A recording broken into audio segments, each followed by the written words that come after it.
இருக்கும்போது இன்னொரு வீட்டில் அழுக சத்தம் கேட்குது.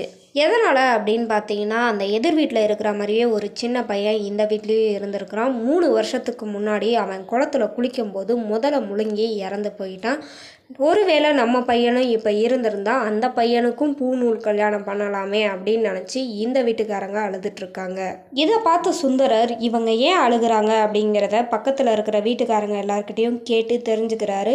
மற்றவங்க எல்லாத்துக்கும் ஆசீர்வாதம் கொடுத்துட்ருக்காரு. அந்த வீட்டுக்காரங்களும் சுந்தரரை பார்க்குறாங்க. அவங்களோட கவலை கண்ணீர் எல்லாத்தையும் தொடச்சிக்கிட்டு சுந்தரர்கிட்ட காமிச்சிக்காம அவர் காலில் விழுந்து இவங்களும் ஆசீர்வாதம் வாங்கிக்கிறாங்க.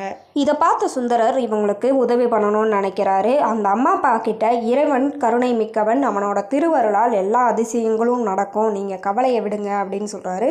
சொல்லி முடிச்சதுக்கப்புறமா அந்த பையன் இறந்த குளத்தோட கரைக்கு இந்த 2 பேர்த்தையும் கூட்டிகிட்டு போகிறாரு. அந்த குளத்தோட கரைக்கு கூட்டிகிட்டு போனதுக்கப்புறமா சுந்தரர் சிவன் கிட்ட அந்த பையனை திருப்பி தர